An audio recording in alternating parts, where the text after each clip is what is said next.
clay shooting there. And then you have the island of Molokai, which is known as the most Hawaiian island because there's a very large Native Hawaiian population, and it's like you've gone back in time. And what's special about this place is that there's an area called Kalaupapa, and it's a historic site, a national historic site. And what is important about that is, back in the early 1900s, I would say, this place was, people who had Hansen's disease or leprosy were sent to this area, and Father Damien took care of them. And a couple of years ago, he was canonized as a saint, so now he's Saint Damien. And what's special about this place is not only for the historical what happened to these people that live there, but also it's a place that can only be reached by mule ride or by hiking. And when you go there, it's just very peaceful. It's just beautiful, and it's just some place where, you can think back to what had happened to these people. And it's a very touching place to go to. Mm-hmm. And then the last island I think I didn't speak about is the island of Kauai. And that is the oldest island of all the islands that you can visit. And it's meant for somebody who wants to just get away from it all, just wants to relax and rejuvenate. And so on this island, it's very scenic with lots of nature around you. And lots of films were filmed here, such as Jurassic Park, Pirates of the Caribbean, and Raiders of the Lost Ark, for example. So they do offer movie tours to see some of the sites where these movies were filmed, as well as there's helicopter tours and hiking to be experienced along the Nepali coast. But yes, this is an island just for somebody who just wants to basically just rejuvenate and get away from the burdens of city life. I could do with that right now. I've just moved from a very small village of 150 people to a very large village of 5,000, and it's freaking me out a little bit. I miss the peace and quiet. You can follow me on Twitter at holiday_hut. Still to come on the show, the top 10 tips of how to avoid a timeshare heartache from the new press release from the UK European Consumer Council, UK ECC. And also my own top 10 tips on having a stress-free holiday. And of course my annual lecture on how to be safe when you go away on holiday without your parents for the first time. Reaching the end of my conversation with Caroline Anderson, the tourism branch manager from Hawai'i Tourism Authority. And we just talked about a ferry, which shocked me, to be perfectly honest. I thought it'd all be by planes. But now we're going to find out how easy it is to get around it, the different islands to have a multi-centre trip, and whether the destination is children friendly, amongst other bits and pieces. You said there's a ferry boat, which surprised me. I wasn't expecting a ferry, but how easy is it to get around the island if you want to do a multi-centre trip? Sure, yeah. It's very easy. So all the islands are connected by airplane. And so, from Oahu or Honolulu, it's basically a 25-minute plane ride to Kauai, a 35-minute plane ride to Maui, and then from Oahu to the Big Island, it's about 45 minutes. And only the islands of Maui, Lanai, and Maui and Molokai is there a ferry system. And it's about a 45-minute boat ride from Maui to Lanai, and about 90 minutes from Maui to Molokai. That's not too long then. That's quite good, isn't it? Yeah, it's not too long at all. Very easy to hire a car, and I would totally recommend it because, you should get out and explore the island and see all that each island has to offer. In Honolulu, it's very easy to get around by public transportation or the bus, but a car would also be ideal as well. When it comes to hiring a car, what paperwork do you need to make sure you have with you before you take the car away? You definitely need a driver's license and a credit card, and that's all you need. It's not that difficult at all. Okay. I used to wear a Hawaiian shirt all the time to publicise my business. My wife hated it. But do Hawaiian shirts actually come from Hawaii? Yes, Hawaiian shirts definitely come from Hawaii. And actually, a lot of, I would say majority of people wear Hawaiian shirts, especially business people. Like only a lawyer would wear a suit and tie to work. So, yeah, the men wear Hawaiian shirts to work, definitely. Yeah, I wore mine walking through the local town centre, and I did feel a bit. Well, I stood out quite a lot. So yeah, one or two stares at me, but it did help with the business. No, you won't stand out when you come to Hawaii wearing it. Even a bright pink one. Maybe a bright pink one, but you can pick up some other ones while you're in Hawaii. With all the different islands and the airports to choose from, is it easy to do a DIY trip, or should you use a travel agent or a tour operator to put it together? Yeah, most people do use a travel agent or a tour operator to put their trip together because they're not familiar with our destination. But definitely, if you do your research, you could do it on your own. But I would say majority do go through a travel agent or tour operator. I nearly always mention food when I interview people. What's the Hawaiian dish to have when you're over there? The Hawaiian dish, we have such a wide range of culinary delights throughout our islands. We're known for our Hawaii or Hawaiian regional cuisine, and what that is, it's a blend of the different ethnicities found in our islands. So it's a blend of Asian, European, and Hawaiian. And what's great about this Hawaiian regional cuisine is that it uses locally grown or produced, fruits, vegetables, beef, fish, so that you know that it's been sourced from Hawaii. And yes, when you taste it, you'll never want to eat any other cuisine again.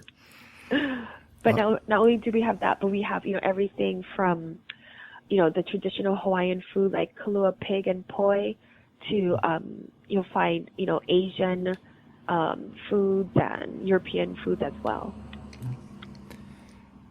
Is there any part of Honolulu which is the best place to go for food, or can you just find great food wherever you are?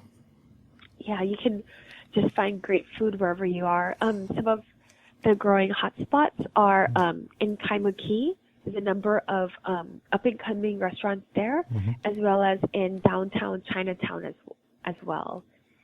Again, offering that blend of, Asian and European and Hawaiian influences all together.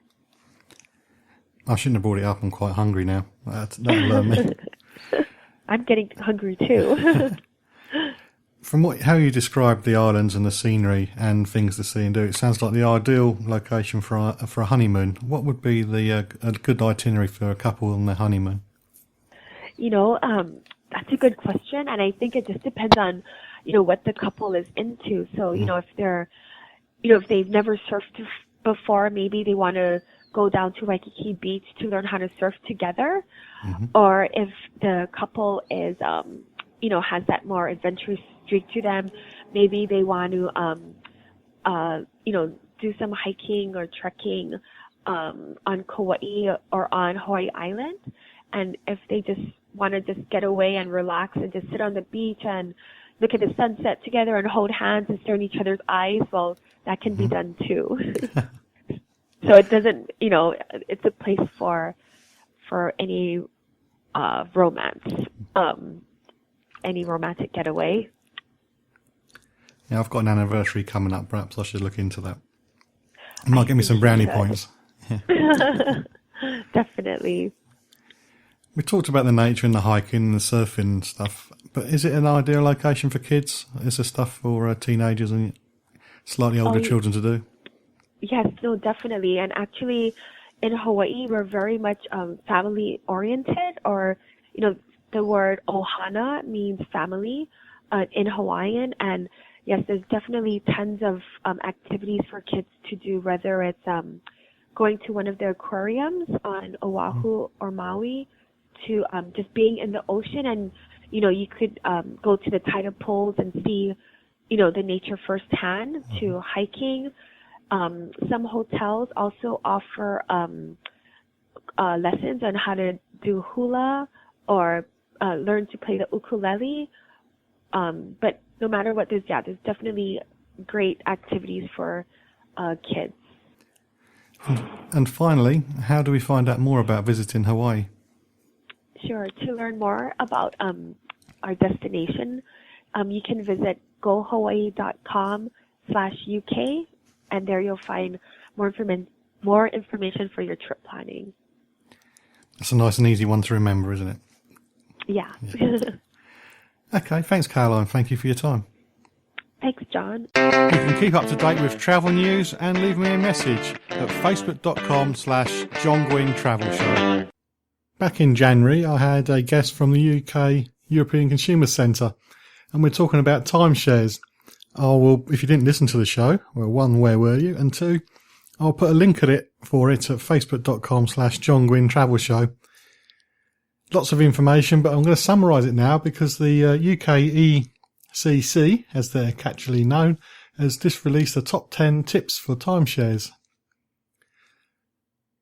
Tip number 1 is don't spoil the holiday of a lifetime with a purchase that you will spend a lifetime regretting.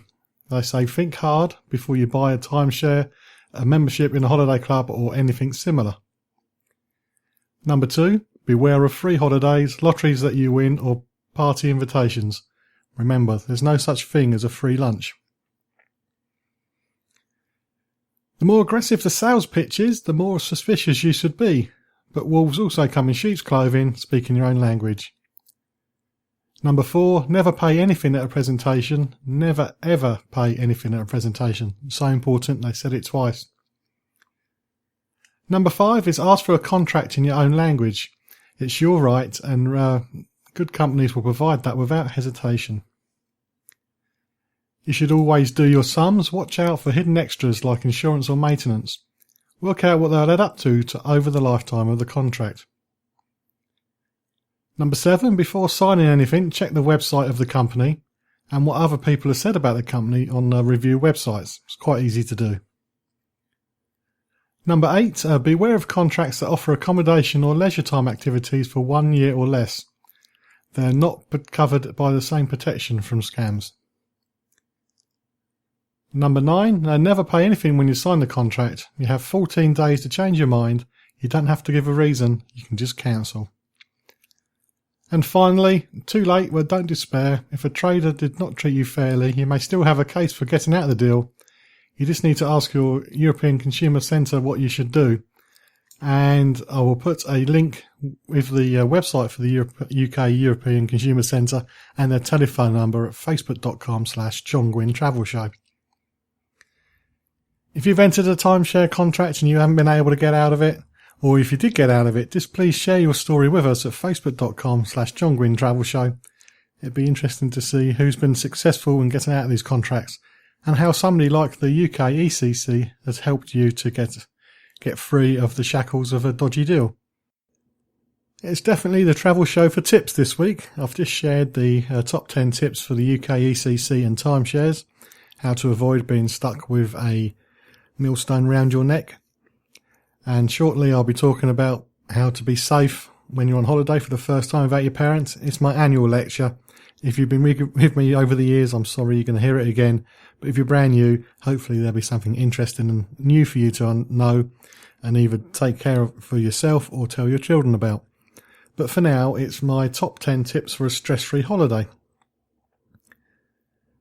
Now, the first tip is to use a travel professional to do all the hard work for you to find the right holiday in the first place. I just looked on Facebook and somebody I'm connected to has just found out their hotel's closed and now they've got to try and find a replacement hotel for this one. And travel professional, let them take all the strain and all the stresses. It's their problem. You just want what you want and let them find it for you. So use a travel professional.